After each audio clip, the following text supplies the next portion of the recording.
Mesdames et messieurs, bonsoir. Sahaf Torkom, bienvenue à cette édition spéciale consacrée au deuxième tour de l'élection présidentielle française. Pour commenter justement ces résultats de cette présidentielle, nous avons le plaisir d'accueillir ce soir notre journaliste attitré, Kamal Alouani. Bonsoir Kamal. Bonsoir. Et notre invité du jour, c'est Rachid Saïd Garni, journaliste à Euronews. Bienvenue. Bonsoir Salim.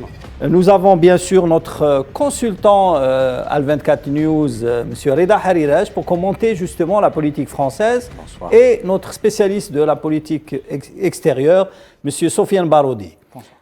Comme il fallait s'y attendre, Emmanuel Macron a été réélu pour un second mandat à 58%, devant Marine Le Pen, qui a été accréditée de 42%.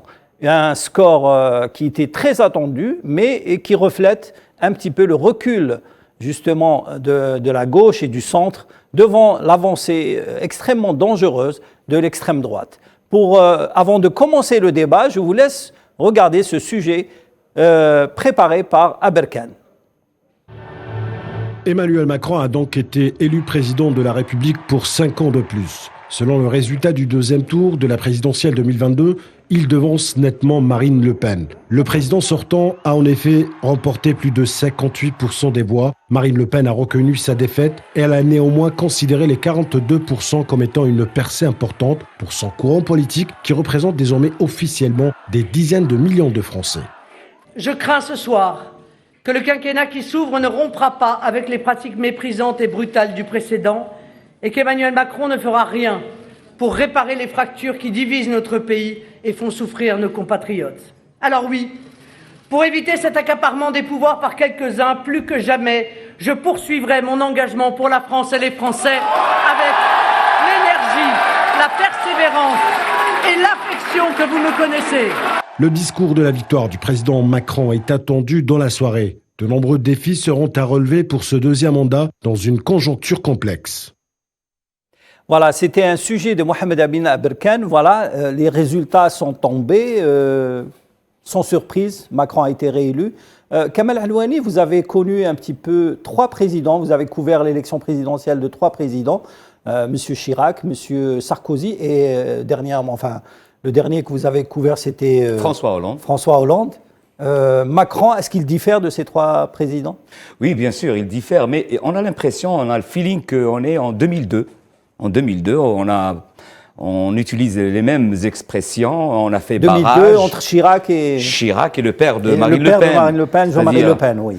On a bien parlé à son temps-là de faire barrage à l'extrême droite, que ça y est, on est soulagé, que le président Chirac était un rassembleur, comme aujourd'hui on parle de Macron qui va devenir un rassembleur encore une fois, mais est-ce qu'on peut parler de rupture avec les pratiques de son premier mandat? Je ne sais pas.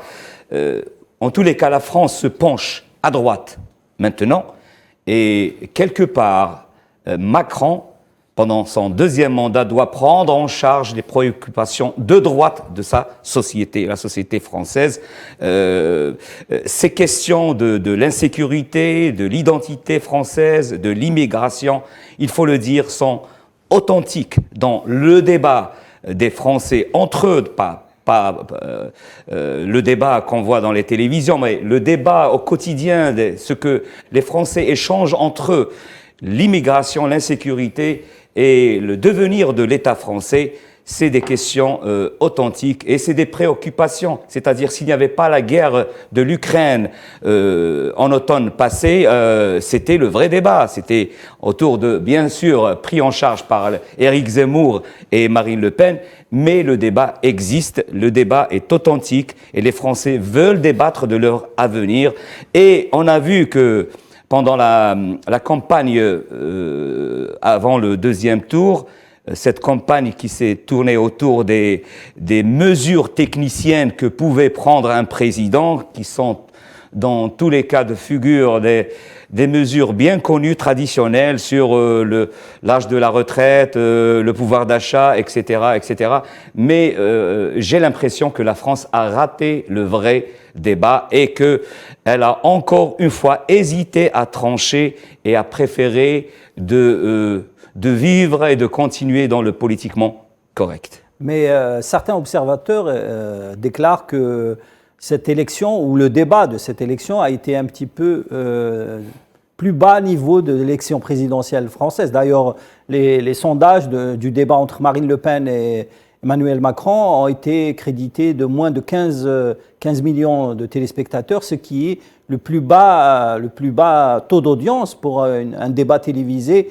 Le meilleur, c'était en 1981 entre François Mitterrand et à l'époque Jacques Chirac.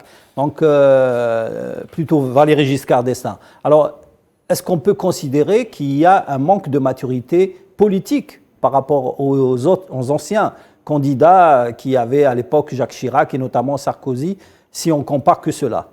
Mais on assiste, notre côté, à une dépolitisation de la société française.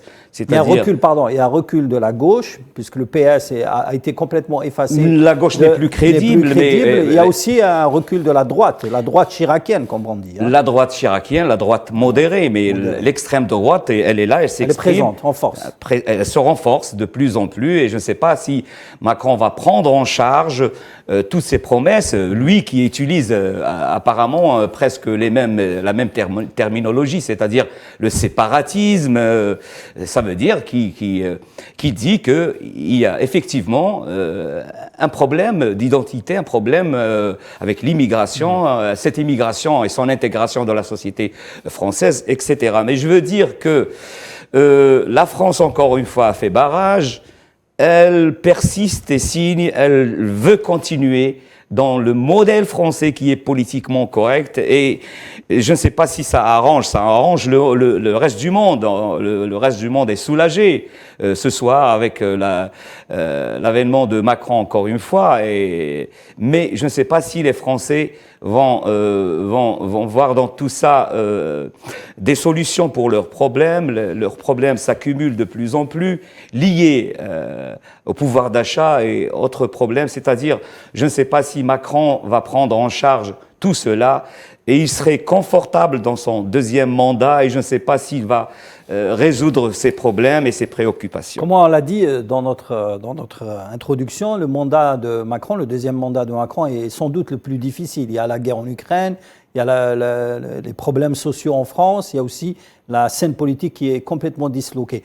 Monsieur Rachid Saïd Guerni, vous êtes un journaliste établi en France, vous observez de très près la scène politique française. Monsieur Macron, dans sa déclaration aujourd'hui, il dit « Je ne suis plus le candidat d'un clan, mais le président de tous ». C'est la première fois qu'un président reconnaît qu'il est le candidat d'un clan. Effectivement, parce que on l'a cité tout le temps dans cette campagne. Mais quel clan? Est-ce que c'est le clan des affaires, le clan de l'argent, les banques, les multinationales? Non, pas un parti, mais tout le monde accuse le président Macron d'être le président des riches. Entre parenthèses, les riches. Oui.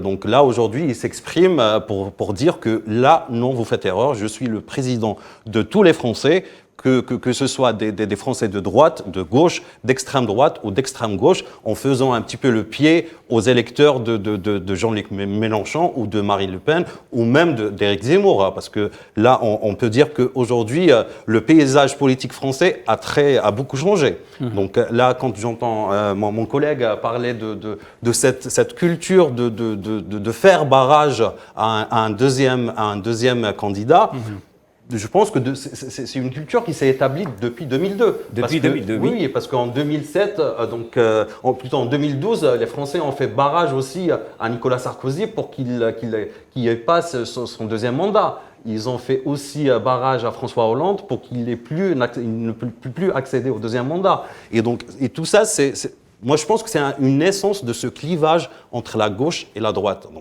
C'est qui a marqué la politique française depuis des décennies. Les Français, on en a marre un petit peu de ce jeu politique, cette balle renvoyée entre la gauche et la droite. En 2017, oui, en 2017, donc le président Macron c'était une surprise. Donc, il a créé un petit peu cette tranche qui n'est ni de gauche ni de droite. Un peu donc, centre. je suis là. Mais par contre, son mandat-là, donc, on ne savait pas trop. On écoute Emmanuel Macron quelques minutes après l'annonce des résultats du second tour de l'élection présidentielle. Il a commenté justement ces chiffres, mais surtout, il a annoncé la couleur pour son mandat. Je sais aussi que nombre de nos compatriotes ont voté ce jour pour moi, non pour soutenir les idées que je porte, mais pour faire barrage à celles de l'extrême droite. Et je veux ici les remercier et leur dire que j'ai conscience que ce vote m'oblige pour les années à venir. Je suis dépositaire de leur sens du devoir, de leur attachement à la République et du respect des différences qui se sont exprimées ces dernières semaines. Voilà, c'était un discours rassurant pour le candidat Macron et enfin le président réélu, mais d'après vous, M. Reda Harirach, est-ce que c'est un mandat rassurant? On le verra dans quelques semaines, juste après les élections législatives. Qui auront lieu en juin. Oui, qui auront lieu la première quinzaine du mois de juin. Et c'est là-bas où nous allons assister probablement à une recomposition de la carte politique française, puisque à ce moment-là, nous allons voir réapparaître de nouveau Mélenchon, qui est en train de constituer l'Union populaire avec les écologistes et certains communistes. Donc la gauche n'est pas finie en France. À travers la personnalité de Mélenchon, elle peut très bien rebondir sous une nouvelle forme, puisque c'est une coalition que propose Mélenchon, comme l'a fait il y a cela plus de 40 ans François Mitterrand en 1981, lorsqu'il s'était présenté pour les élections présidentielles. S'il a réussi à s'imposer au second tour, Mitterrand, c'est parce qu'il a proposé un certain nombre de portefeuilles au Parti communiste. Donc c'est ce que Mélenchon va essayer de faire au mois de juin, et il peut très bien réussir. Donc si ce soir l'extrême droite a réussi quand même à progresser jusqu'à obtenir un score qui est honorable de 42%, il n'en demeure pas moins que la scène politique française n'est pas uniquement rivée que vers le parti de Marine Le Pen. Voilà. Avant de poursuivre sur justement Mélenchon, on écoute le candidat qui a commenté les résultats de ce second tour et l'élection d'Emmanuel Macron. Mesdames, Messieurs, pour ce second tour, Madame Le Pen et Monsieur Macron représentaient à peine plus du tiers des électeurs inscrits. Les urnes ont tranché. Madame Le Pen est battue.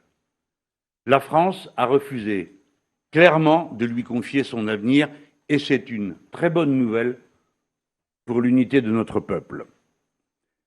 À présent, M. Macron est le plus mal élu des présidents de la Ve République. Sa monarchie présidentielle survit par défaut et sous la contrainte d'un choix biaisé. Il surnage dans un océan d'abstention, de bulletins blancs et nuls. À toutes et à tous, je dis, ne vous résignez pas.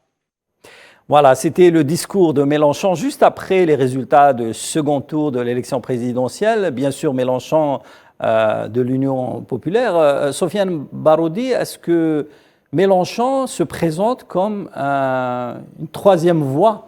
D'ailleurs, on parle d'un troisième tour de l'élection présidentielle qui est aujourd'hui l'élection législative de juin. Exactement. La coalition que conduit Jean-Luc Mélenchon a déjà commencé à faire une campagne assez ample pour ce qu'ils appellent la troisième, pas la troisième voie, mais plutôt le troisième tour qui serait les élections législatives. Il revendique même le poste de Premier ministre. Même, on va dire qu'il est très intéressé par ce poste-là parce qu'il y a une spécificité importante de ces élections et même d'autres élections, c'est que le candidat président Macron actuel ne représente pas un parti politique et que même son premier quinquennat était marqué par le fait qu'il était quasiment absent de l'Assemblée populaire en France et aussi, par exemple, des régions ou alors de la politique locale.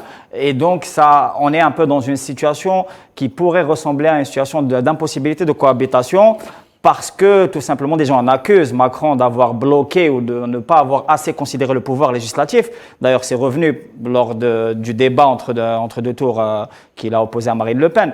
La candidate Marine Le Pen et d'autres courants que je qualifierais de radicaux estiment qu'il faut à tout prix réformer profondément la Constitution de la Ve République. Et même Macron cède sur ce point.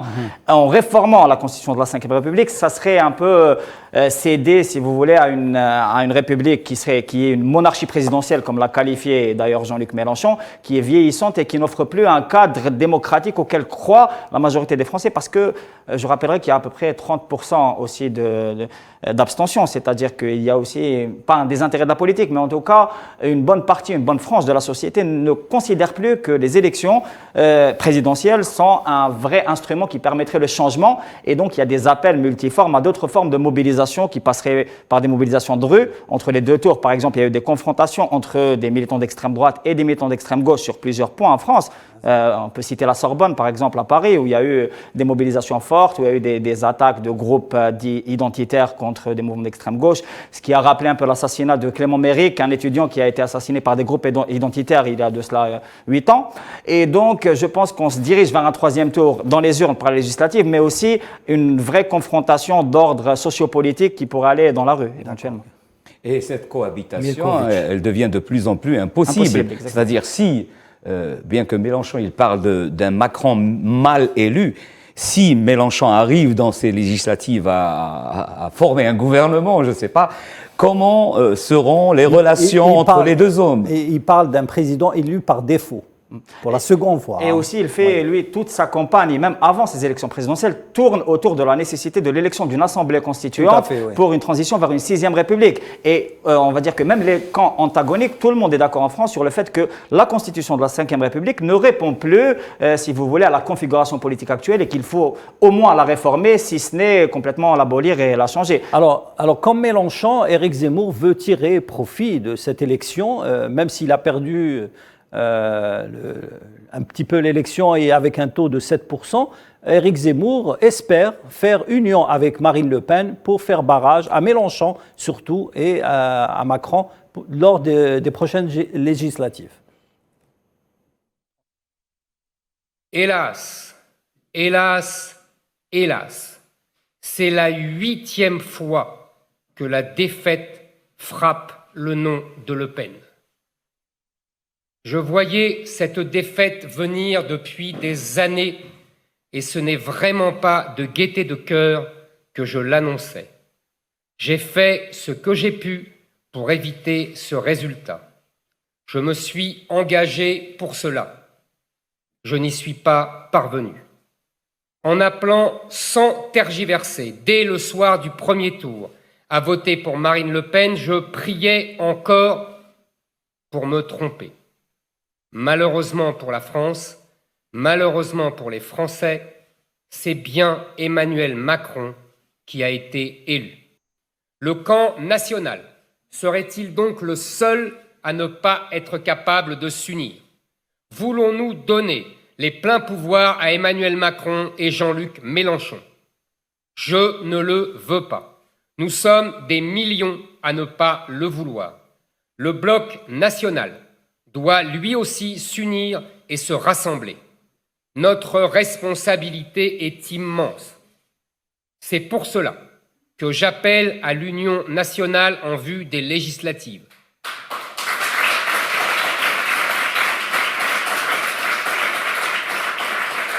Nous devons oublier nos querelles et unir nos forces. C'est possible, c'est indispensable, c'est notre devoir. Voilà, c'était la déclaration d'Éric Zemmour qui attaque frontalement justement Mélenchon et surtout Macron et qui veut s'unir avec Marine Le Pen pour faire front à la gauche et au centre. Pour débattre un petit peu de la politique française, actuellement avec tous ces paramètres, nouveaux paramètres politiques, nous avons avec nous M. Nicolas Merkovitch, analyste politique en direct de Paris. Monsieur Merkovitch, vous nous entendez? Je vous entends très bien. Très bien. Alors, votre appréciation après les résultats très attendus de ce second tour? Alors je pense, bon voilà, ce n'est pas vraiment une grande surprise. Voilà. Macron est très clairement le candidat du système. Il était porté par l'ensemble des médias, il était porté par l'ensemble des artistes, des joueurs de football, des joueurs de rugby.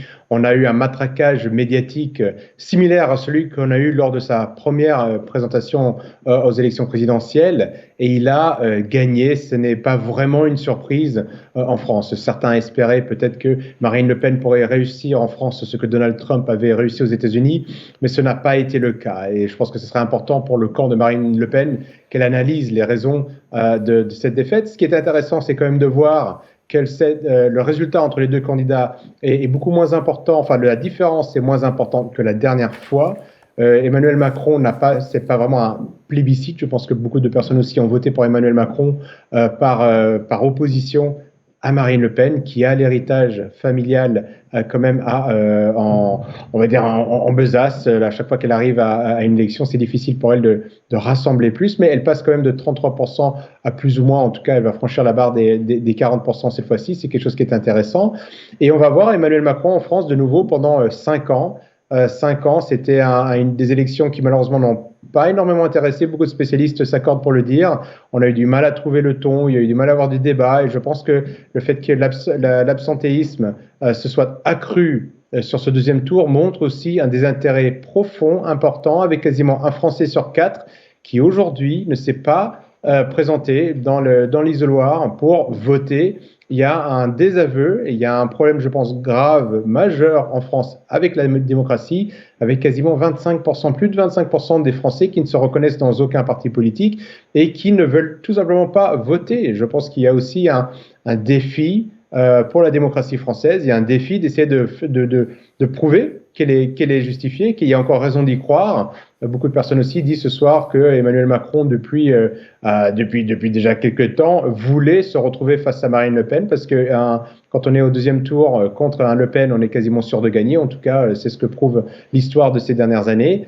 Et que, en effet, le système politique français, globalement, reste, je trouve, très fragilisé par ces élections. On ne sait pas exactement quel parti pourrait gagner, l'emporter aux prochaines élections législatives. Emmanuel Macron sera-t-il rassemblé comme il a su le faire la dernière fois? On a quand même vu une grande opposition contre Emmanuel Macron pendant toute cette campagne. Et je pense qu'il y a une faiblesse dans le camp Macron.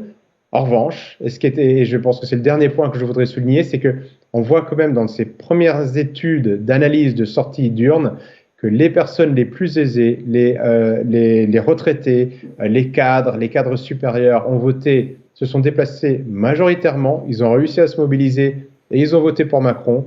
Et en face de ces personnes-là, vous avez les personnes moins aisées, les ouvriers, les paysans, les employés, les personnes sans emploi, les personnes pauvres qui ont voté pour Marine Le Pen. Et donc du coup, on retient très clairement une division de la France entre ceux qui profitent du système, ceux qui s'en sortent bien dans le système, et les autres. Et ces autres, on a l'impression qu'ils sont un peu sur le banc de la société. Ils n'arrivent pas à trouver une voix qui puisse les représenter au niveau des institutions, que ce soit la présidence, on verra plus tard lors des législatives ou d'autres élections, si ces personnes qui ne sont pas représentées politiquement arrivent à trouver des représentants qui vont, dans les institutions françaises, défendre leur voix. Très clairement ce soir, la France est divisée en deux.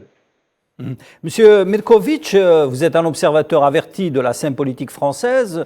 Marine Le Pen avait déclaré qu'elle ne se représenterait pas pour la prochaine élection présidentielle, avec ce chiffre qui est en hausse, puisqu'elle est passée de 30%, presque 30% à 42%. Est-ce que vous pensez qu'elle garde encore ses chances d'être réélue un jour, surtout après les déclarations d'Éric Zemmour qui avait dit que pour la 7e fois, le nom de Le Pen a été défait?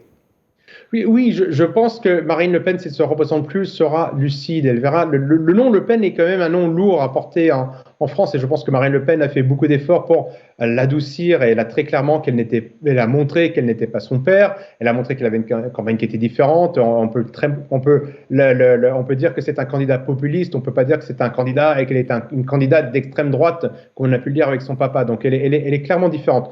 Pour autant, je pense que le nom Le Pen est un héritage très lourd à porter, qui est préjudiciable. Beaucoup de personnes associent le nom Le Pen à son papa, et je pense qu'elle l'a vu aussi, quel est le plafond de verre qu'elle ne passera pas. Qu'elle ne passera pas. Je pense que dans son parti, il va falloir qu'elle fasse susciter de nouveaux talents. On a vu qu'aux dernières élections européennes, elle a mis en avant le jeune Jordan Bardella, qui présente bien, qui avait réussi de très bons résultats aux dernières élections européennes, qui vient de la Seine-Saint-Denis, qui est une région, qui est un département difficile, qui est un département très pauvre en France. Et je pense que l'analyse de Zemmour est pas tout à fait erronée, puisque ce nom de Le Pen, je pense, n'arrivera pas à franchir ce cap des 50%, et qu'il est temps qu'elle passe la main à quelqu'un d'autre. Elle a fait la réforme, je pense, qu'il fallait au sein de son parti, mais maintenant, il faut clairement qu'elle retravaille en s'entourant d'autres cadres. Il faut qu'il y ait d'autres noms. Je pense aussi qu'il y a beaucoup de Français qui veulent du sang neuf dans la politique française. C'est pour ça que Macron avait été élu la dernière fois, parce que beaucoup de personnes voyaient en Emmanuel Macron un candidat nouveau, un candidat hors système, qui était ni de gauche ni de droite, enfin officiellement en tout cas, qui pouvait représenter l'alternative. Je pense que le fait qu'elle n'ait pas réussi, malgré sa campagne, à rassembler les abstentionnistes montre aussi que le nom Le Pen est un nom juste qui ne passe pas en politique, et qui va freiner son mouvement pour gagner dans les différentes échéances électorales. Est-ce que vous ne pensez pas justement que le retrait de Marine Le Pen va donner une chance ou une alternative à Éric Zemmour d'être le successeur de la famille Le Pen? Alors, c'est une possibilité. Puisqu'il représente l'aile de l'extrême droite. C'est possible. C'est pour ça que du coup, c'est ce que beaucoup de personnes, des spécialistes en tout cas, reprochent, en tout cas analysent chez Marine Le Pen, c'est qu'elle a du mal à s'entourer de cadres. C'est le problème. Et Éric Zemmour est parti, lui, avec son mouvement, avec pas mal de cadres de l'ancien mouvement de Marine Le Pen, et puis des personnes, tout simplement, qui n'étaient pas engagées en politique avant, mais qui ont des profils de cadres. Marine Le Pen, si elle se retire, elle doit laisser le parti à des cadres, des personnes de confiance, évidemment, qui sont capables de faire quelque chose du Front National. Pour beaucoup de personnes aujourd'hui en France, le Front National est le bouc émissaire, ou en tout cas le candidat d'opposition du système anti-système. C'est-à-dire que Macron est très heureux quand il sait qu'au deuxième tour, il va se retrouver contre Marine Le Pen, parce qu'il est quasiment certain d'être élu. Donc du coup, plus Marine Le Pen va monter, ou plus le Front va monter, mieux c'est pour les candidats du système. Jusqu'au jour où il se produit un événement comme il s'est produit aux États-Unis, où ils ont joué avec Trump. On a Clinton qui a joué avec Trump en pensant qu'elle était certaine, Hillary Clinton, elle était certaine de gagner. Et puis on s'est rendu compte que les Américains ont joué un tour aux démocrates en votant massivement pour Trump. Ça pourrait se produire un jour en France. Et Marine Le Pen, si elle se retire, elle doit être certaine de laisser en place une équipe qui garde le cap, une équipe de confiance, une équipe qui est capable aussi peut-être de faire revenir certaines de ces personnes qui ont été séduites par Éric Zemmour, et de montrer, elle aussi, qu'elle est capable d'avoir un parti. C'est ce que beaucoup de personnes reprochent à Marine Le Pen, c'est que si vous enlevez le nom Le Pen, qui reste-t-il dans le parti? Et ça, c'est un enjeu fondamental pour le Front National, pour le Rassemblement National. Voilà, merci Monsieur Nicolas Merkovitch. Je rappelle que vous êtes analyste politique. Restez avec nous, on va poursuivre le débat, mais avant cela, on va revenir un petit peu sur un fait. C'était le débat télévisé entre les deux candidats, entre les deux tours. Et c'est un événement audiovisuel très attendu par les téléspectateurs français, qui n'a pas eu justement le succès escompté comme ce fut le cas dans les années précédentes, mais il y a eu un échange très frontal entre les deux candidats. On regarde un extrait sur un échange entre Emmanuel Macron et Marine Le Pen. Voilà, c'était un extrait du débat télévisé entre Emmanuel Macron et Marine Le Pen. Kamal Alouani, le débat sur l'islam est maintenant devenu une tradition dans la politique française. Et une manière de récupérer les voix des musulmans en France. C'est-à-dire, je vois mal Macron s'inscrire dans le registre de la défense de l'islam, etc. Mais il a pu récupérer, grâce à la narration au discours de Madame Le Pen, ce nom qui est lourd à porter pour représenter la droite ou l'extrême droite. C'est pour ça que je veux revenir sur ce cas. Pardon Kamal, cet extrait a été revu et rediffusé à plusieurs reprises sur les chaînes arabes, notamment le Jazeera et l'Arabia. Oui, bien sûr, c'est leur sujet favori, parler de l'islamophobie en France et le problème du voile et de l'intégration des musulmans en France. C'est le sujet favori des télévisions arabes. Mais encore une fois, je répète, c'est intelligent de la part de M. Macron de récupérer toutes ces voix musulmanes qui ont fait encore une fois un vote refuge, c'est-à-dire ils ont choisi le camp le moins mal pour s'exprimer dans les urnes françaises.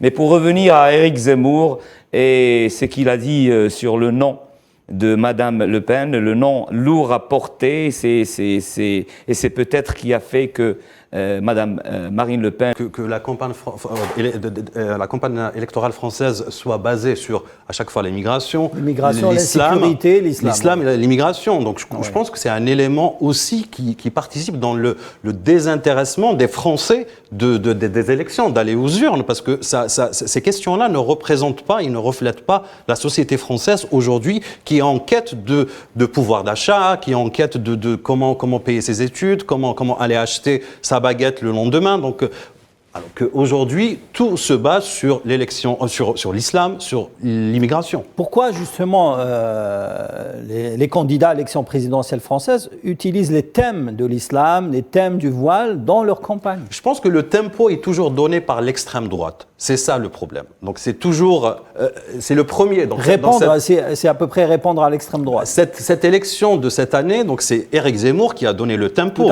Dès qu'il a commencé, déjà bien avant, ça a commencé cet été sur un canal français où il avait trouvé la tribune où martelait ses sujets préférés, voire l'islam et l'immigration. Et donc tout le monde a suivi ce tempo-là, ce qui a fait que les autres candidats se sont alignés sur ce chemin qui aujourd'hui ne mène nulle part. Il faut le dire, aujourd'hui le problème des Français, c'est le pouvoir d'achat, c'est le travail, c'est les retraites. Et aujourd'hui, donc, les Français ne vont pas voter pour l'islam et pour l'immigration.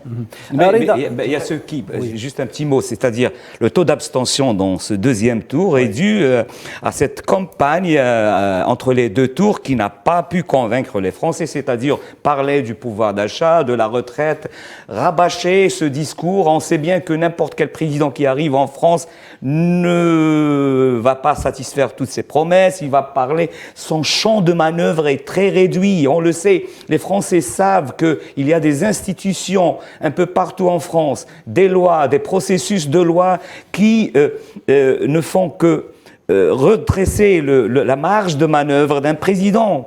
Et ils connaissent, tout le monde connaît que quelque part les mêmes problèmes vont rester les mêmes problèmes.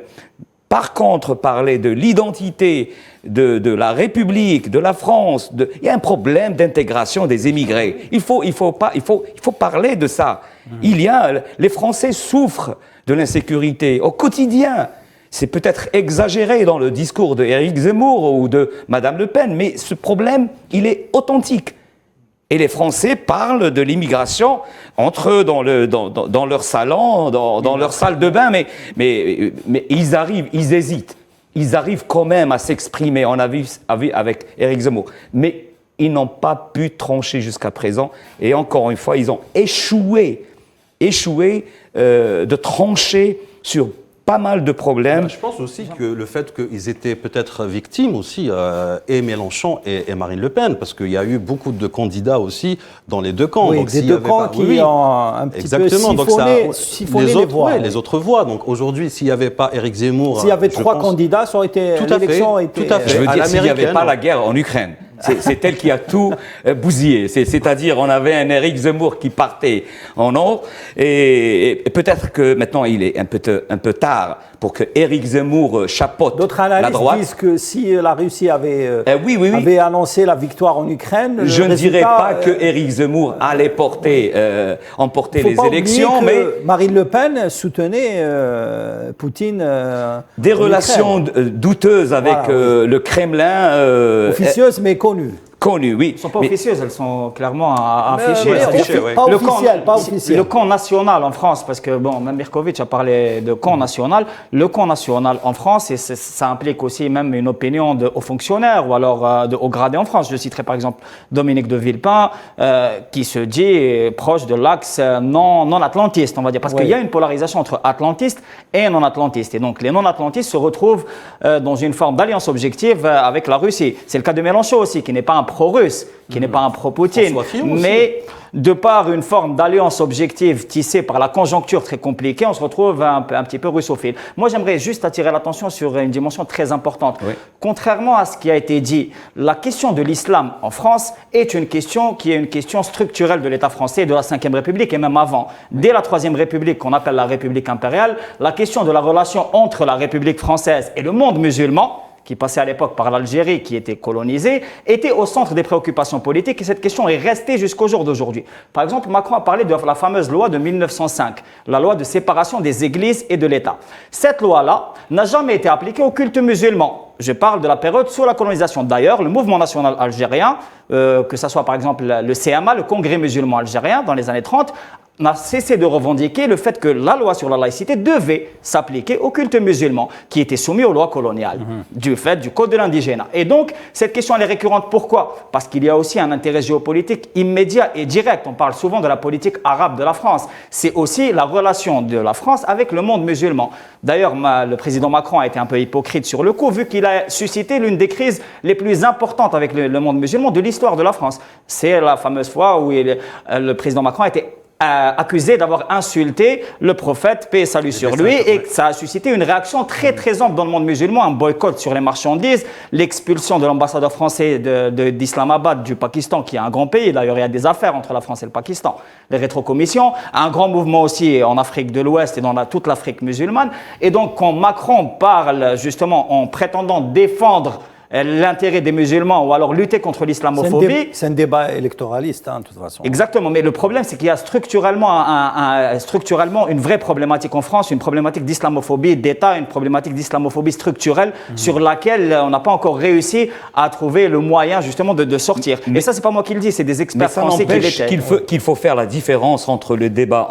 C'est pas autour de l'islam, c'est autour de l'islamisme, l'idéologie islamiste que les Français se penchent dans leur débat. Justement, il faut se démarquer. L'islam n'est pas le problème des Français. Bien sûr. Mais sur l'islamisme, par exemple, il y a quelques précisions à apporter. C'est-à-dire que si on remarque les années 90, en Algérie, on connaît bien le dossier.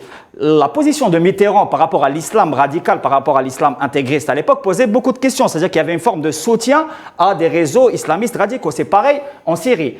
Dans la guerre en Syrie, qu'on a un peu essayé de maquiller comme étant une guerre civile, il y a une implication du Parti socialiste français, de François Hollande, officiellement, dans le soutien des groupes terroristes comme Jabhat al-Nusra ou d'autres groupes radicaux. Et donc, quand on utilise cette rhétorique de la lutte contre l'islam, on va dire, intégriste, fondamentaliste, mais qu'en même temps, on bénéficie de ces réseaux, notamment par de commissions, des affaires de corruption qui touchent des hauts fonctionnaires. On parle de Sarkozy, notamment, qui était très proche. Donc, ça pose quelques questions. Désolé de t'interrompre, je voudrais écouter Reda Harirach sur justement le débat de l'immigration et de la religion dans la politique française. Toi qui connais bien le dossier turc, le dossier un petit peu musulman, est-ce que tu penses que ce débat s'est installé à partir de Sarkozy, je pense? Il a commencé en fait le lendemain des attentats du 11 septembre 2001. Pas avant. Avant, c'était, comme dirait l'autre, un point de détail, sans plus ni moins. Mais c'est réellement à partir le lendemain du 11 septembre 2011 et à l'occasion des élections présidentielles de 2002 où ça s'est installé. Parce que la France, après les États-Unis, ça a été le pays qui a vu l'émergence d'un courant néoconservateur très fort en Europe, le plus fort après les États-Unis. Et donc, à partir de ce moment-là, il y a eu une polarisation sur ces questions identitaires et qui ont abouti sur quand même une évolution à l'intérieur de l'extrême droite. Parce que lorsque, à l'occasion de son débat en face de Marine Le Pen, Emmanuel Macron a qualifié Marine Le Pen comme étant la candidate de la guerre civile. Ça ne s'applique pas à Marine Le Pen, ça s'applique à Éric Zemmour. Parce que Marine Le Pen, elle a largement recentré son débat. Et ces derniers temps, elle n'a cessé de progresser, y compris au sein de l'immigration musulmane en France. Et la meilleure preuve, c'est qu'à Mayotte, qui sont les habitants de Mayotte, qui sont dans l'écrasante majorité musulmans et de l'océan Indien, beaucoup ont voté pour Marine Le Pen. Ce qui est étonnant d'ailleurs. Oui, ce qui est étonnant et en même temps, ça nous laisse un peu... il y a une réflexion qui doit être menée de ce côté-là parce que Marine Le Pen, elle a insisté pour développer un discours qui est quand même axé aussi bien sur les problèmes sociaux, donc de la France et des départements d'outre-mer, et c'est là-bas où elle a obtenu de très bons scores. Donc il y a une évolution de sa part. Et Emmanuel Macron a essayé en quelque sorte de la piéger à l'occasion de ce débat-là pour dire Marine Le Pen c'est l'extrême droite, Marine Le Pen c'est la candidate de la guerre civile. C'est certainement pas elle, puisque elle a tenu un discours d'ouverture vis-à-vis aussi bien des musulmans que d'ailleurs du reste du monde, puisque même avec notre pays, l'Algérie, elle a proposé une collaboration plus active et beaucoup moins axée sur le passé tumultueux. Et c'est ça qui lui a permis de rebondir, y compris au sein de son camp.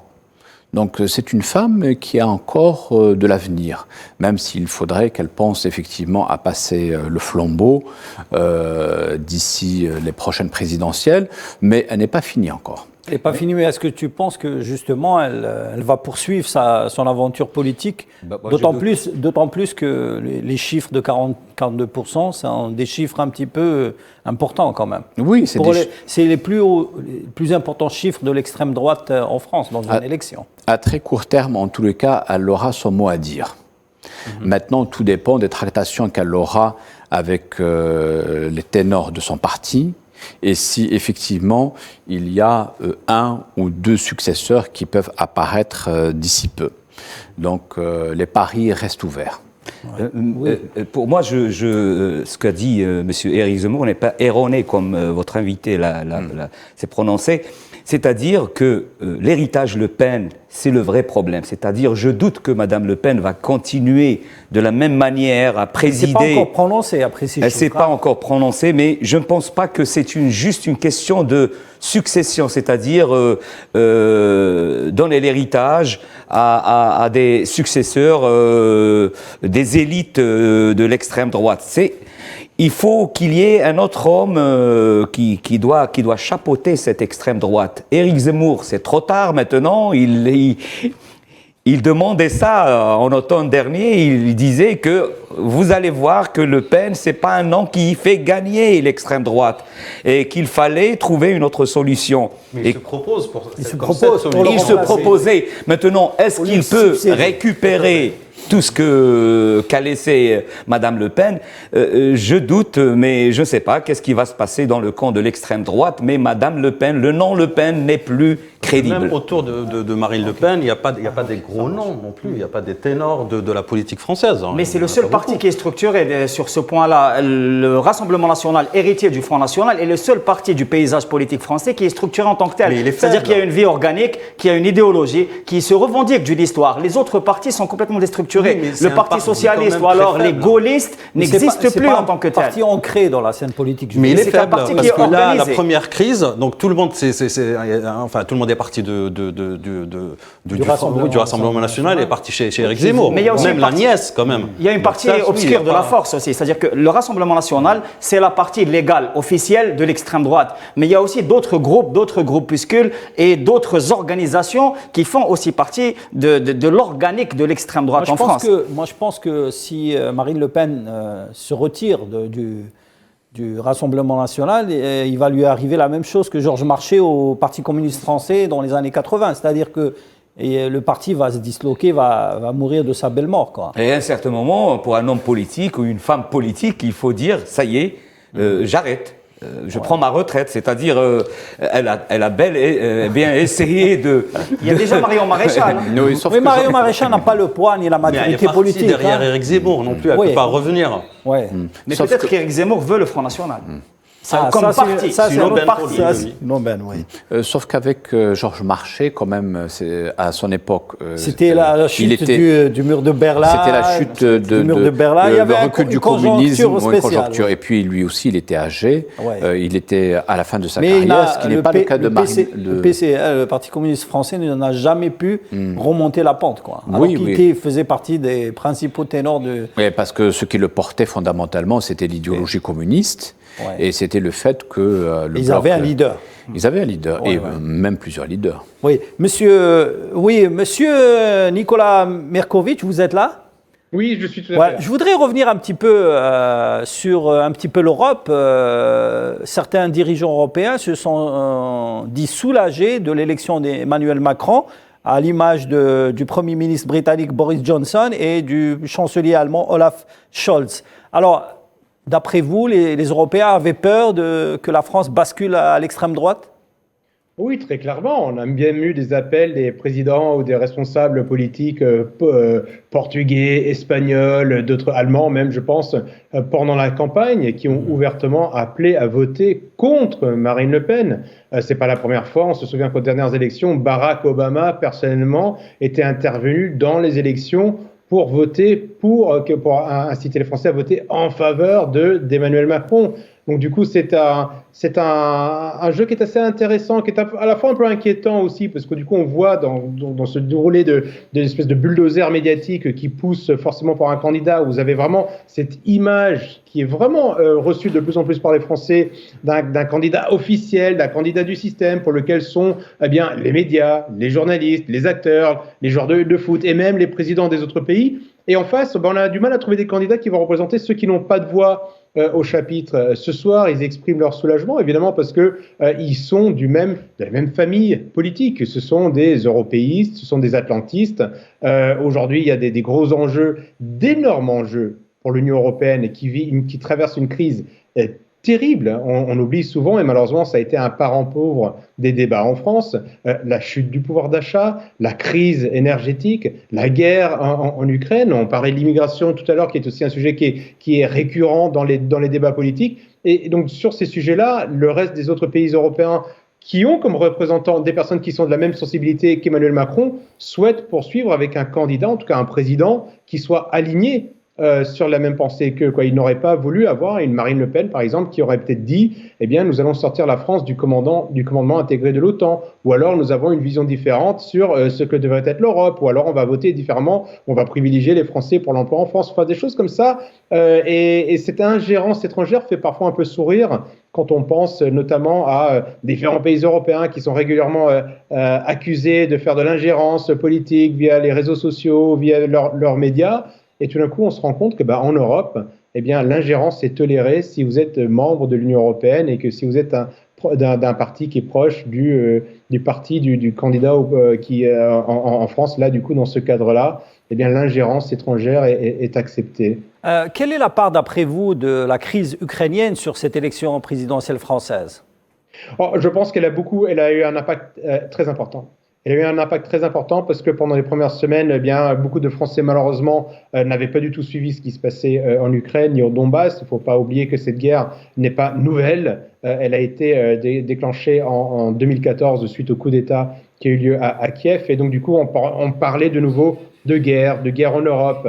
Ça a monopolisé les débats pendant de nombreuses semaines. Emmanuel Macron a été malin, il s'est érigé en chef de guerre, en patron. Il a été voir Vladimir Poutine à Moscou, il a discuté. Donc du coup, ça a monopolisé les débats et Emmanuel Macron a judicieusement utilisé ce phénomène à son avantage en disant attendez, on est dans une situation exceptionnelle, la France et l'Europe entrent en guerre, il faut un homme fort. Donc du coup, ça a éclipsé le débat. Je pense que ça a eu un impact très très important et notamment qui a favorisé. Emmanuel Macron a tiré son épingle du jeu très clairement avec cette guerre en Ukraine pour se mettre en avant, pour se faire passer pour le chef politique de l'Europe. C'est ce qu'il souhaite depuis le départ d'Angela Merkel ou même depuis de nombreuses années. Nous savons tous qu'Emmanuel Macron souhaite être le nouveau chef de l'Europe et c'est une occasion idoine pour lui de dire que voilà, lui, en tant que chef de l'Europe, allait défendre l'Union européenne. Ouais. Est-ce que le fait qu'il s'est retiré, il n'a pas participé à la campagne électorale au premier tour, justifiant justement son statut de chef de guerre, a été calculé par ses conseillers pour éviter qu'il fasse une bourde qui réduirait ses chances au passage au premier tour? Oui, c'est certain.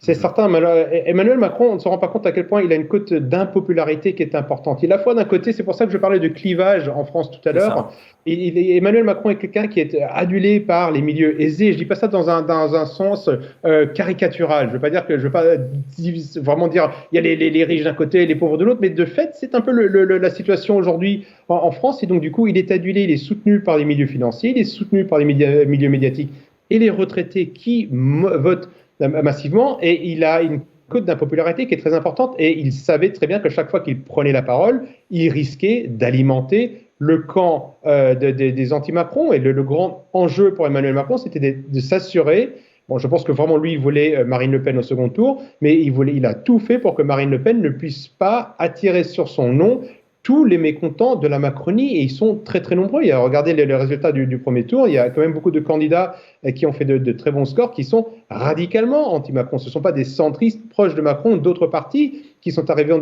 troisième position. Ce sont des représentants de mouvements politiques qui sont très anti-Macron, très contre la politique de l'Union européenne, très contre la politique atlantiste pro-américaine d'Emmanuel Macron, qui ont fait de très très bons résultats. Et ça, Emmanuel Macron je suis certain que ses conseillers lui ont dit, moins vous parlez, mieux ça sera pour vous, parce que vous aurez cette image de chef de guerre, de président qui est au-dessus des débats, qui est au-dessus de la discussion, et à un moment où la France et l'Europe traversent une crise politique et militaire majeure. Alors, M. Mélenchon a déclaré que Macron a été élu par défaut sous la contrainte d'un choix biaisé. Est-ce que vous pensez que les prochaines législatives est un test important pour le statut d'Emmanuel Macron dans la scène politique française, surtout que Mélenchon et même Zemmour et Marine Le Pen attendent de pied ferme cette élection, ou ce qu'on appelle aujourd'hui le troisième tour, pour s'imposer sur la scène politique et décrocher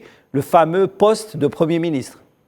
Oui, ça va être un enjeu majeur, et on a vu la dernière fois qu'Emmanuel Macron s'en est quand même très très bien sorti. Il a réussi vraiment lors des élections d'il y a 5 ans non seulement à gagner haut la main le premier tour les 2 tours des élections présidentielles, mais aussi avoir une majorité écrasante à l'Assemblée nationale.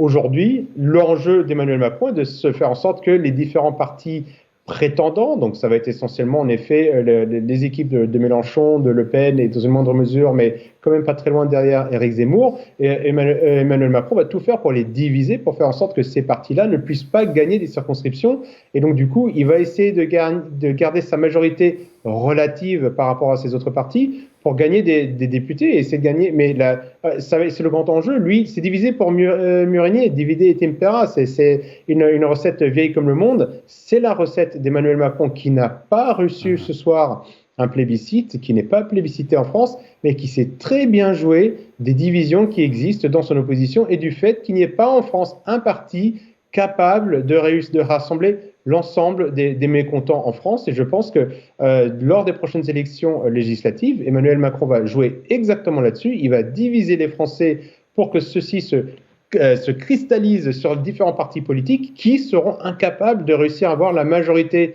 dans les différentes régions, en tout cas au niveau national, et qui va réussir, grâce à ça, a gagné la majorité de l'Assemblée nationale. Merci, Monsieur Mirkovic. Restez avec nous. On va poursuivre le débat pour parler d'un dossier qui est très important pour l'Algérie.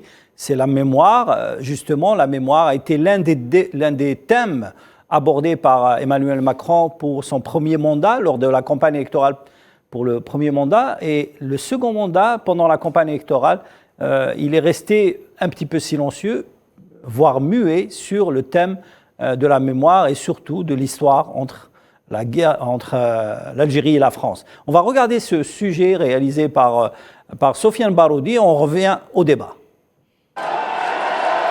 Dans la dernière ligne droite de la course électorale en France, les grandes questions ont fini par s'imposer dans le débat politique.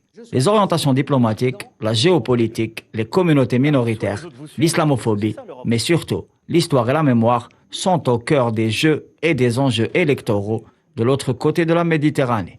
À ce propos, le chef de la diplomatie sortant s'est déplacé à Alger, entre les deux tours, dans ce qui a été analysé par certains observateurs comme étant une manœuvre pour tenter de grappiller des voix précieuses. La partie algérienne s'est gardée de s'immiscer dans la bataille électorale en France et préfère observer, dans la neutralité, le dénouement de cette échéance capitale. La relance des relations bilatérales sera étudiée dans le sillage de l'investiture des nouveaux locataires de l'Élysée. Le président de la République, Abdelmadjid Tebboune, l'a encore rappelé dans une intervention retransmise sur les médias publics, où il a préféré ne pas faire de commentaires sur la visite de Le Drian avant le dénouement de l'élection. Le mandataire algérien déclare aussi que l'Algérie restera très attachée à ses revendications mémorielles. Dans la perspective de la relance de relations diplomatiques naturelles entre Alger et Paris, relations qui sont passées par plusieurs froids dernièrement, le volet mémoriel s'avère donc d'une valeur primordiale. Comprenant la nécessaire reconnaissance des crimes de la colonisation comme des crimes contre l'humanité, mais aussi l'impérieuse prise en charge et l'indemnisation des victimes des essais nucléaires français en Algérie, les dossiers mémoriels font donc clairement partie des priorités d'Alger. Concernant la restitution intégrale des archives algériennes, toujours détenues en France, le président Tebboune a déclaré que cela serait l'objet d'une négociation bilatérale. Cette déclaration entre en écho avec la lettre que le mandataire algérien avait signée à l'occasion de la fête de la victoire le 19 mars, sous l'intitulé « L'Algérie demeurera fidèle au message des Chouhada ».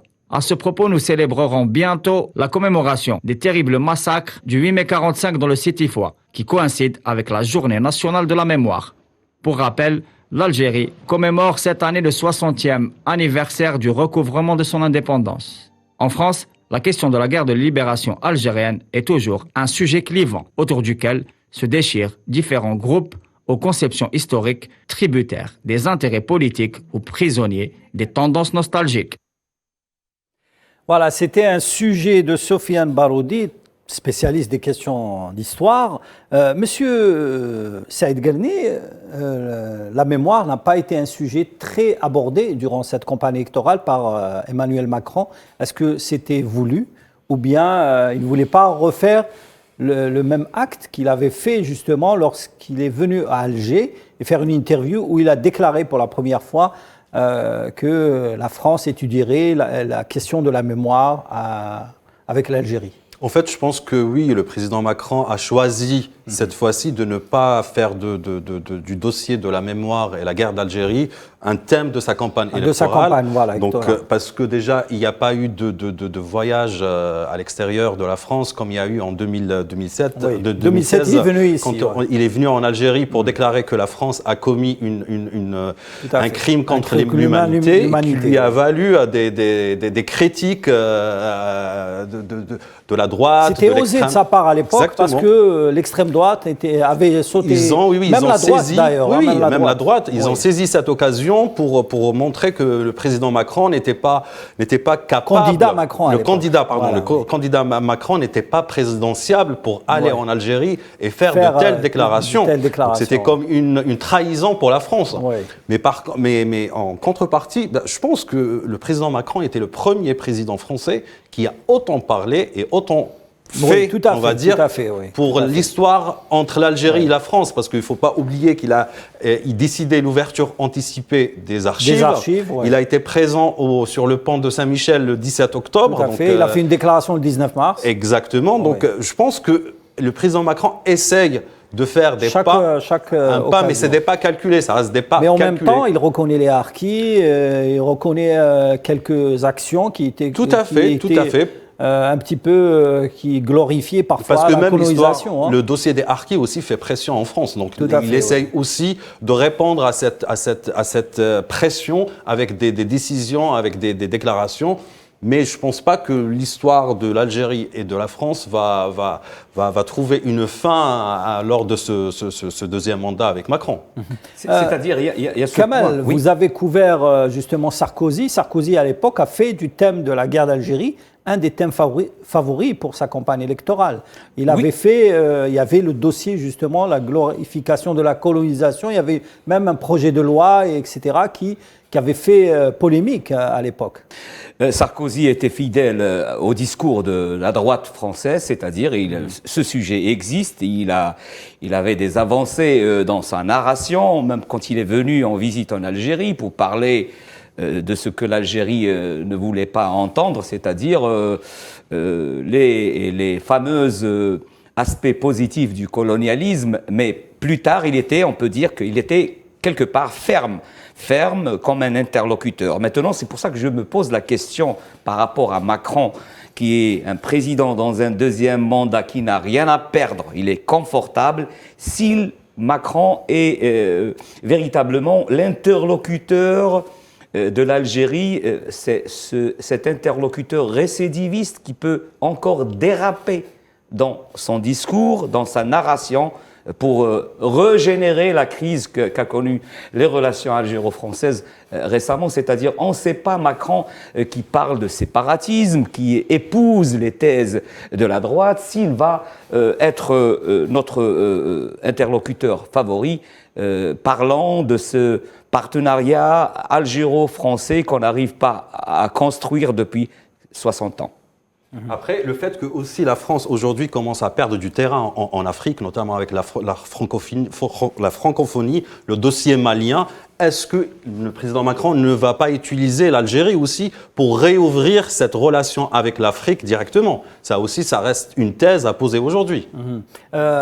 Sofiane, quand vous parlez justement de mémoire, qu'est-ce qu'on attend aujourd'hui de Macron avec un second mandat? Est-ce que vous pensez qu'il va faire une avancée considérable dans l'ouverture des archives, dans la récupération des informations ou de tous les dossiers qui ont été classés par l'armée française à l'époque sur le thème de la guerre d'Algérie? Il y a beaucoup à faire dans ce dossier de la mémoire. Exactement. Écoutez, les revendications algériennes sont claires sur le sujet mémoriel. Le problème, c'est qu'en France, le débat politique est encore malheureusement très virulent sur ce genre de questions. Par exemple, l'une des questions prioritaires et vraiment urgentes, c'est la prise en charge et l'indemnisation des victimes des essais nucléaires. Oui. Et la restitution.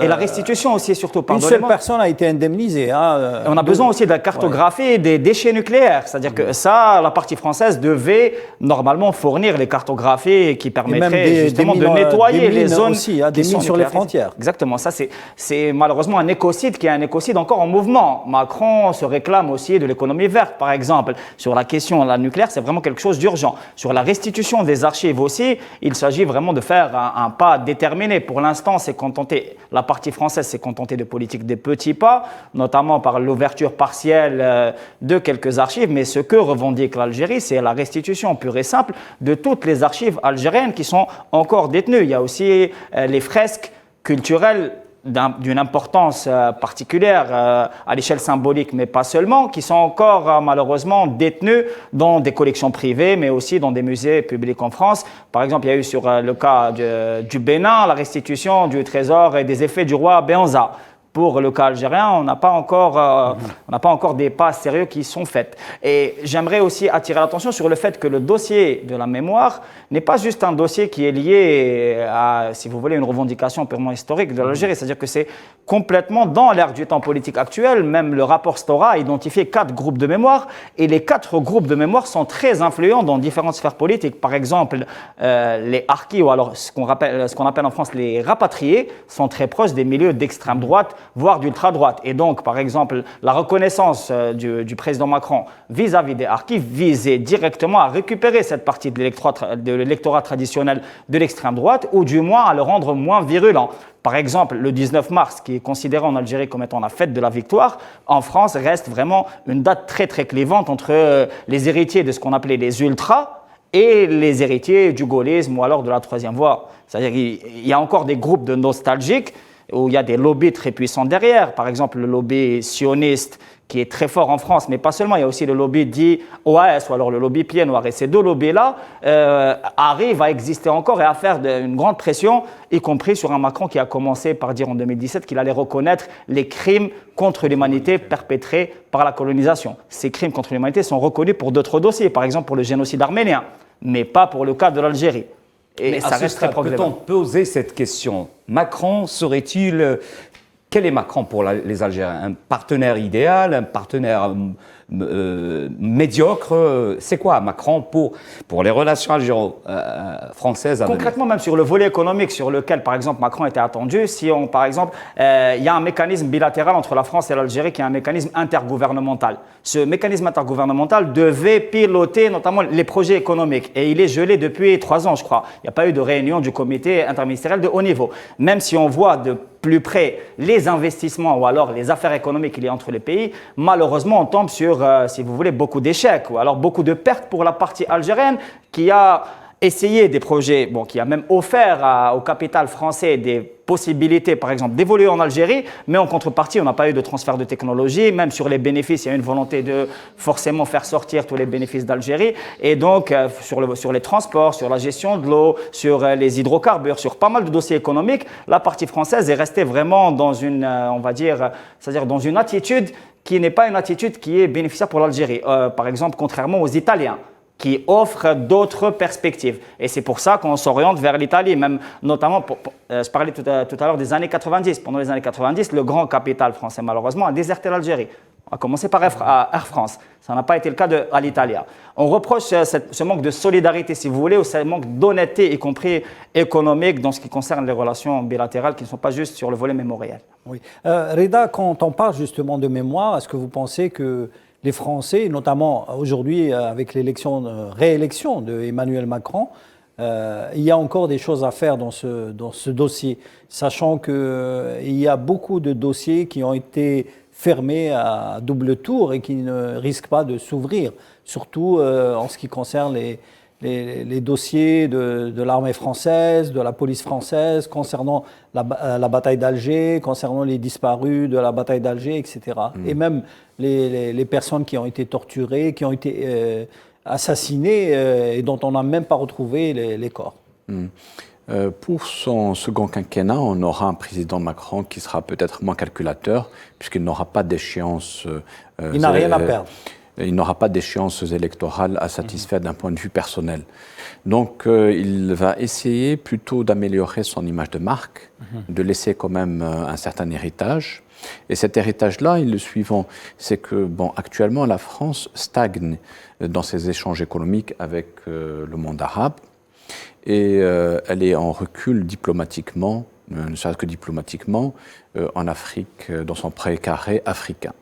Le Gabon et le Sénégal n'ont pas suivi la France lors des derniers votes au sein du Conseil des droits de l'homme contre la Russie. Donc il reste pour la France essentiellement son précaré nord-africain ou maghrébin, entre le monde arabe et l'Afrique de l'Ouest. Macron pourrait être tenté de lâcher du lest, surtout qu'il est concurrencé de ce point de vue-là par l'Italie, qui est beaucoup plus entreprenante. Mais il n'y a pas que ça, il y a aussi les États-Unis. La dernière visite du secrétaire d'État aux Affaires étrangères américain, ça a été une visite, Blinken, qui a été une visite avant tout économique.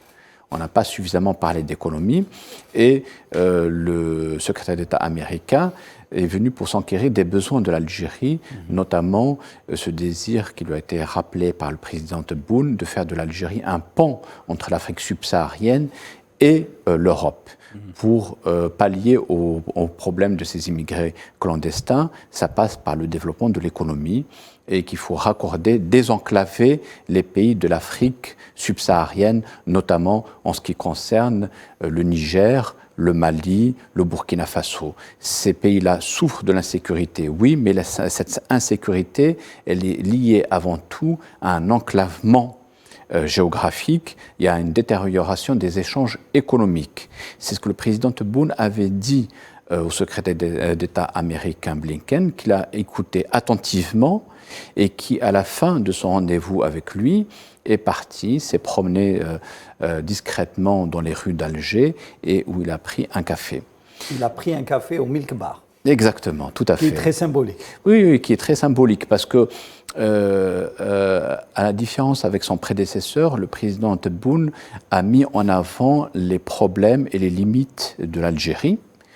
Et il a bien dit que l'Algérie avait besoin, elle aussi, comme d'autres pays, d'être aidée, surtout que sa démarche est tout à fait salvatrice. C'est elle qui va servir de pont entre deux régions, à savoir l'Union européenne, qui a besoin du gaz et du pétrole et d'autres matières que l'Afrique peut lui fournir, et l'Afrique elle-même qui a besoin, elle aussi, de se développer, de développer son agriculture. Et de ce point de vue-là, c'est un nouveau discours de la part du président algérien. Et Emmanuel Macron n'a pas perdu son temps, puisque entre les deux tours, il a envoyé très rapidement son ministre des Affaires étrangères, Le Drian, et je pense que le président de la République a dû lui redire la même chose que ce qu'il a dit au secrétaire d'État américain. Voilà, exactement. Oui. Alors, monsieur Nikola Mirković, vous êtes avec nous ? Oui, tout à fait. Oui, alors je voudrais revenir un petit peu sur la question de la mémoire. Aujourd'hui, Emmanuel Macron a été réélu pour un second mandat. Les relations avec l'Algérie sont souvent conflictuelles, mais toujours passionnées. Est-ce que vous pensez que pour son second mandat, Emmanuel Macron va faire de nouveaux pas, peut-être des pas importants dans les relations historiques entre Alger et Paris ? Il devrait le faire, mais il ne l'a pas fait pendant son premier mandat et je ne vois pas pourquoi il le ferait maintenant, malheureusement. La France et l'Algérie ont des relations historiques avec un passé en effet compliqué, douloureux des deux côtés et du coup je pense qu'au bout d'un moment on doit être capable de passer à autre chose. La France a été capable de refaire la paix avec l'Allemagne et on ne voit pas pourquoi Alger et Paris ne seraient pas capables de le faire. Donc du coup c'est un sujet qui est important. Donc on voit qu'Emmanuel Macron brasse le concept de paix, de reconnaître les erreurs qui ont pu être commises par la France en Algérie. Mais en revanche, il ne va pas plus loin. Et on voit en même temps une politique qui est de plus en plus faible de la France en Afrique, ce qui est quelque chose qui est assez inquiétant pour de nombreux spécialistes en France. Ça ne veut pas dire que la façon dont la France mène ses opérations en Afrique était la bonne, mais en tout cas, elle est en train de perdre de son influence, quoi. Donc du coup, que reste-t-il des relations vraiment que la France pouvait encore espérer garder avec l'Algérie, si c'est juste pour se retrouver ensemble pour écrire des livres d'histoire? Je pense que c'est un bon départ, mais ce n'est pas ça le sujet essentiel aujourd'hui. Il y a une page qui est importante à tourner. Je pense que je ne vois pas Emmanuel Macron faire ça. Je pense qu'il va encore jouer sur le sujet de la réécriture de l'histoire de France, donc ce qui va crisper au contraire de nombreux Français qui ne voient pas cette écriture d'un bon œil, en tout cas qui sont prêts pour la réconciliation mais pas pour la réécriture.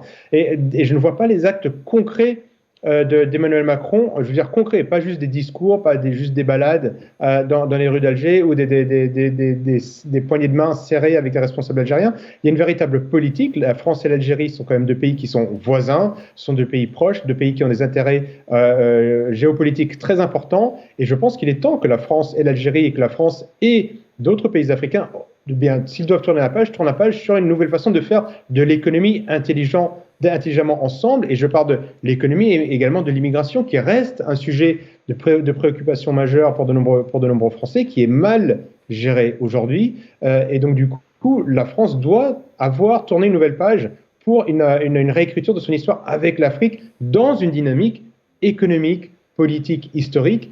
Malheureusement, on n'a pas beaucoup entendu Emmanuel Macron parler de ça pendant sa campagne, et j'ai plutôt peur que ces derniers temps, il écoute plutôt ce qui va se passer du côté de Washington pour savoir ce qu'il a le droit de faire ou pas en Afrique. Est-ce que vous pensez justement que la question de l'énergie et un petit peu la position de l'Algérie dans le domaine du gaz permettrait à Emmanuel Macron de renforcer ses relations. On a vu M. Le Drian faire une halte à Alger, justement, entre les deux tours, hein, donc, qui a été interprétée à plusieurs reprises par les médias français aussi algériens. La question de l'énergie et la guerre en Ukraine sonne comme, disons, un rapprochement entre Paris et Alger sur la question économique. Ça devrait l'être. Ça devrait l'être. En effet, la France doit pouvoir profiter de ses relations privilégiées avec l'Algérie, en tout cas privilégier ce qu'il en reste, pour négocier sur l'énergie. Il y a un intérêt pour les deux pays de discuter. Ça m'inquiète quand je vois que la France est devenue un des premiers importateurs de gaz naturel liquéfié en provenance du gaz de schiste qui est sorti de manière polluante des États-Unis, alors que la France a tout intérêt à discuter, à négocier de bons accords avec l'Algérie. Puis là, un moment où justement, au niveau marocain, au niveau espagnol, les cartes sont en train d'être rebattues entre le Maghreb et l'Europe. La France et l'Algérie ont une carte à jouer et j'espère qu'on verra Emmanuel Macron beaucoup plus présent dans ce dossier, que le voyage de Le Drian n'était pas qu'un voyage politique et que c'était au contraire une opportunité pour les deux pays de se rapprocher dans un contexte énergétique européen qui est catastrophique. Je le rappelle, l'Europe est en train de faire n'importe quoi sur l'énergie aujourd'hui, en se coupant d'une partie des hydrocarbures russes et en se jetant aveuglement dans les hydrocarbures américains. Ce n'est pas comme ça que l'Europe va acquérir une quelconque indépendance énergétique. Je pense que ça montre aussi que la politique européenne n'est pas bonne, elle est fragile, elle est faible, elle est très politisée. La France a tout intérêt à profiter de ses relations historiques avec des pays d'Afrique et notamment de l'Algérie pour renégocier des contrats gagnant-gagnant pour les deux parties dans le domaine des hydrocarbures. Je pense que c'est au contraire, ça serait quelque chose d'intelligent qu'Emmanuel Macron pourrait faire pour commencer son mandat. Ça, c'est certain. Permettez-moi de faire un petit peu de la politique fiction, M. Merkovitch. Si on élimine Marine Le Pen pour la prochaine présidentielle dans 5 ans en France et on soustrait aussi Emmanuel Macron qui ne pourra pas se représenter pour un 3e mandat, comment vous voyez justement la prochaine élection présidentielle dans 5 ans avec 2 seuls candidats potentiels, Mélenchon et Zemmour? Est-ce que vous pensez que la France mériterait mieux d'ici 5 ans? C'est une très bonne question. Beaucoup de choses peuvent arriver. N'oubliez pas qu'Emmanuel Macron, 3 ans avant son élection, personne ne le connaissait. Il n'était qu'un banquier Rothschild. Et en très peu de temps... Il a laissé un poste pour 200 000 euros pour un poste de président, beaucoup moins, mais certains observateurs ont dit ce gars, il est fou de laisser un poste pour 200 000 euros par mois pour un poste de politique. Et il déclare dans ses revenus officiellement qu'il n'est possesseur que de 500 000 euros, c'est-à-dire qu'il est un des candidats les plus pauvres de tous les candidats qui sont présentés aux dernières élections, lui qui est un ancien banquier Rothschild. Bon, après, on dit en même temps aussi que c'est le Mozart de la finance, donc visiblement, c'est peut-être aussi le Mozart de la fiscalité. Il va revenir au Rothschild après, hein? C'est possible, en tout cas, c'est clair. Il est encore jeune, hein, il peut faire carrière encore. Il a tous les réseaux qu'il faut pour retomber. Je pense qu'on ne doit pas se faire de soucis pour son avenir financier. Mais c'est vrai que demain, qu'est-ce qui va se passer en France? Ça va arriver assez rapidement. Est-ce que Mélenchon lui-même va encore se représenter? C'est un classique de la politique française. Je pense aussi qu'il a en partie cette espèce de mauvaise image que Le Pen peut avoir dans un autre domaine, mais c'est un vieux de la vieille de la politique française. Certains Tout à fait. L'associe quand même à cette vieille école de la politique. Je pense vraiment que je serais personnellement ou à la tête du Rassemblement national ou de la France insoumise. Je chercherai à mettre en avant très rapidement de nouvelles têtes pour les prochaines élections parce qu'il y a un rejet. Je lisais là, il y a juste encore quelques instants, que Emmanuel Macron ce soir est élu avec 38% des inscrits. C'est-à-dire qu'il y a 38%, le président de la République française est élu avec 38% des personnes qui sont inscrites sur les listes électorales. C'est extrêmement faible et c'est extrêmement mauvais pour la démocratie française. Donc je pense que les Français veulent du sang neuf et je pense qu'il faut commencer tout de suite. Hein. C'est clair et net que les réservoirs sont plutôt du côté de la France insoumise ou du Rassemblement national. Il y a Emmanuel Macron, on va penser à sa suite, mais on sait que la République en marche est une coquille vide. Ils arrivent à trouver des candidats pour les élections, mais ils n'ont pas de mouvement, ils n'ont pas de parti. C'est quelque chose d'assez nouveau aussi sur la scène politique française. Mais il faut commencer à travailler tout de suite pour qu'il y ait des nouvelles têtes et qu'aux prochaines élections, on ne parle pas encore des mêmes personne qu'on voit depuis plus de 20 ans sur la scène politique française. Et je pense que c'est un enjeu majeur pour tous les partis politiques. Merci, Monsieur Nicolas Merkovitch. Je rappelle que vous êtes analyste politique en France. Je vous remercie d'avoir participé à cette émission et on espère vous revoir pour d'autres émissions. Avec grand plaisir. Merci à vous. Merci à vous. Alors, pour revenir un petit peu à Macron, aujourd'hui, on parle de relations avec l'Algérie, mais qu'en est-il des relations entre la France et le monde arabe, Kamal Alouani? La France a une politique plus ou moins réussite. Par rapport au Proche-Orient, par rapport à la Syrie. Avec ses relations avec les pays du Golfe. Elle arrive à investir, même, elle a un musée, le Louvre, il est à Abu Dhabi. Et des bases militaires aux Émirats, dans le contexte du conflit entre la partie Golfe et l'Iran, etc. Mais pour revenir à l'Algérie, c'est-à-dire c'est quoi notre avenir avec la France? Est-ce on doit chercher réellement un compromis sur l'histoire, sur les événements historiques? Non. Restituer des biens algériens, oui, mais est-ce que sur la table de négociation, c'est ça la vraie question aujourd'hui, est-ce qu'on doit poser l'histoire sur cette table de négociation avec la France, avec un Macron, avec ses penchants de droite, il est quelque part, il épouse. Et c'est pas uniquement des promesses électorales. Le séparatisme, parler de l'immigration avec un ton droite, c'est-à-dire le péniste, mais modéré, adopté, c'est-à-dire aujourd'hui, qu'est-ce qu'on peut faire avec M. Macron pendant ce quinquennat? Il est confortable, il n'a rien à perdre. Il peut être, pour sa réputation politiquement correcte, comme il peut parler librement et exprimer ce qu'il a. C'est-à-dire, à un certain moment, on peut écouter des gens qui n'ont rien à perdre et qui disent la vérité. Mais il n'a pas la même popularité que Jacques Chirac à l'époque, au Moyen-Orient ou en Palestine, par exemple. Il y a des positions sur le Moyen-Orient qui sont assez timides de la part d'Emmanuel Macron. Macron a criminalisé l'antisionisme comme étant une forme de racisme, ce qui est déjà un précédent important qui dénote un peu de sa position concernant le Moyen-Orient. Sinon, j'aimerais aussi attirer l'attention. Le problème de la question historique, c'est que c'est encore c'est encore l'actualité de la politique française actuelle. Quand on voit par exemple le comportement de Paris sur le dossier du Sahara occidental, où il y a encore une responsabilité coloniale historique de l'Espagne, mais aussi de Paris qui soutient l'occupation marocaine de ce territoire qui doit être décolonisé depuis au moins 30 ans par un référendum d'autodétermination. C'est pareil aussi par rapport au comportement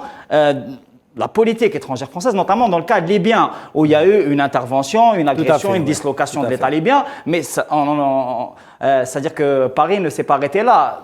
Depuis 10 ans, il y a encore un soutien à différentes milices, à des oligarques, ce qui maintient la région dans une situation d'instabilité et qui, en Algérie par exemple, fait rejaillir, revivifie l'histoire coloniale, impériale de la France qui essaie toujours de la maintenir. Et c'est pareil dans les relations avec le monde arabe. Et on a oublié de parler de la préférence marocaine de Paris.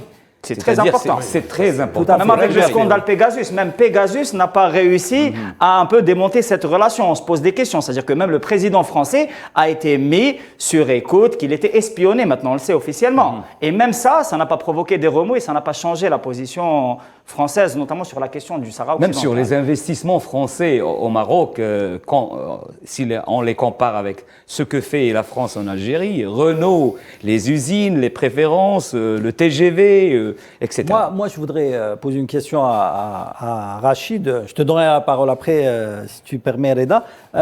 J'ai regardé tout à l'heure France 24 en arabe et il y a eu tout un débat sur l'élection de Macron. Aujourd'hui, les médias français d'expression arabe s'imposent sur la scène médiatique arabe, notamment avec France 24, mais également d'autres médias radiophoniques, etc.